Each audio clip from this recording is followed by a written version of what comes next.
Hello, my name is Dragon and welcome to our fourth video in the Mod Tool tutorial series. In this video we are going to talk about terrain, weather, climates, civilization and cultures. All of those things are important to set up your provinces, regions and countries. So let's jump straight to the terrain editor here. As you can see, an empty scenario has pre-generated 4 default terrains: desert, grassland, forest and mountains. Those are strings, of course, not localized keys. And here you can change the name of your selected terrain. So for example, let me change this mountains terrain to Alpine terrain and save the name. And thus here I now have Alpine terrain. You can also easily delete selected terrain here. And also you can add your own custom terrains, like for example fields, by clicking the Add New Terrain Type. As you can see, it was added to the list.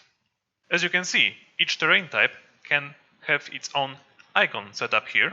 You can select one of our default icons, and also you can add your own icon into the folder, into a subfolder in your main mod folder.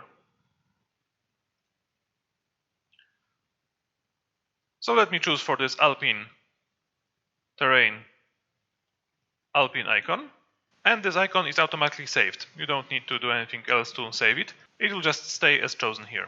And of course, each terrain type has its own unique color on the map that will be visible in the terrain map mode in the game. You can randomize that color, or you can choose it on your own and save. You could set up as many terrains as you would like for your mod, and now let me show you what terrains actually do. Here, underneath your terrain setup, there is this list of modifiers for all units in the game. For now we have 2 pre-generated default units here, and their attack and defense stats. These sliders allow you to change the attack bonus or penalty, or defense bonus or penalty, for each individual unit fighting on this terrain.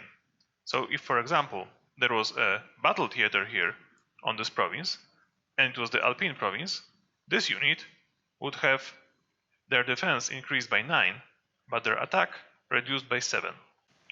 The terrain editor is important when setting up your provinces, because each individual province has its own terrain, set up here, from this dropdown. Now let's talk about weather.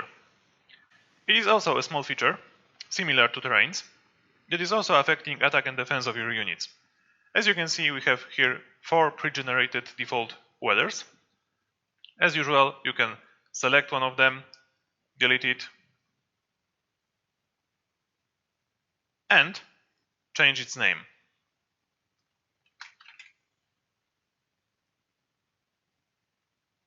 And of course you can add your own new weather. And similarly to terrains, you can choose an icon. After setting up some units, military units, we are going to see them here, and similarly to the terrain feature, there is going to be a slider there that allows you to change their attack and defense values when fighting during set weather. Battle theaters show the player actual weather occurring during the fight. That weather affects attack and defense values of units taking part in this battle theater. Weather is important for climates. Let me show you what climates do. First of all, as usual, here you have a list of climates that are pre-generated in an empty scenario. You can delete individual climates, and of course you can add your own new climate. First you add your new climate, then you save its name.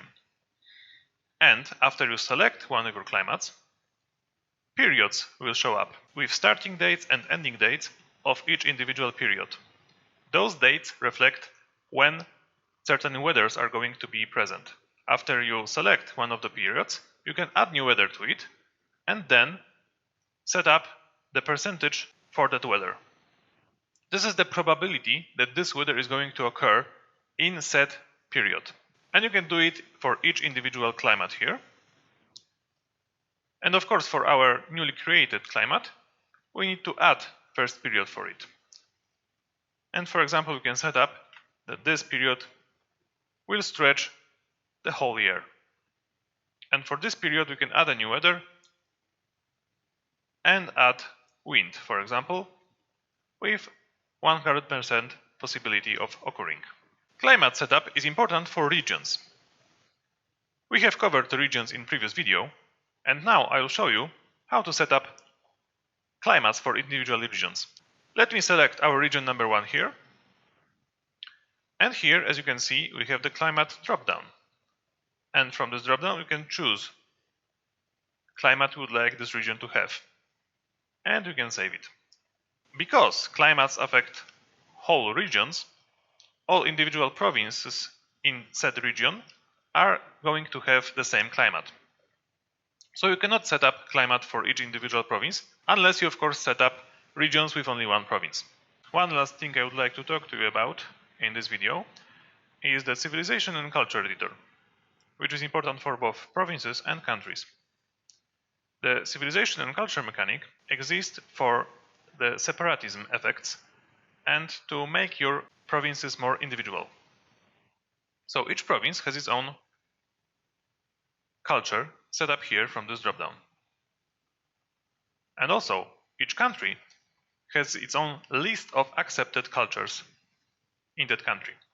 So basically, one country can accept one or more cultures, and each province can have only one culture. And if there is a province with unaccepted culture belonging to a country, then we have a problem, because people in that province do not feel like they belong to the country. And that can cause some problems, like increase rebellion chance, for example. And so here you can set up various civilizations and cultures for your countries and provinces. First of all, you need to select civilization and create new civilizations, and then you can edit individual cultures within that civilization. Civilizations are actually not set up anywhere in the provinces or countries editor, only cultures are, but if a country, for example, accepts one of the cultures, then it automatically accepts one of the civilizations that this culture belongs to. So, to show you an example how to create civilizations and cultures, let me come up with a civilization name, for example, White Walkers, and add it as a new civilization. And now after selecting it, it is empty because there are no cultures for the civilization yet. So let me come up with Wildlings culture and add it to the White Walker civilization. And now after selecting the Wildlings culture, I can change its color. As usual, randomizing it or choosing my own color and saving it. Of course, you can also input your own color hex here. And now, after creating this culture, I can choose one of my countries. For example, here, country number 2, that one.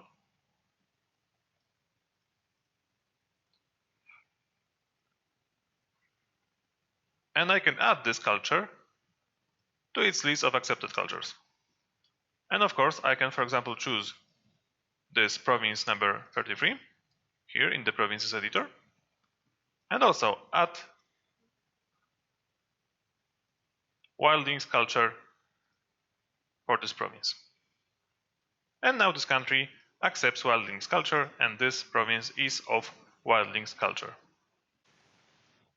And so this simple tool allows you to add some customization to your provinces and countries and add some flavor to it. And that basically concludes our terrain, weather, climates, civilization and cultures video. Thank you for watching. On behalf of all creators of Realpolitiks II, we would like to use this occasion to wish you happy holidays and Merry Christmas. And see you next time.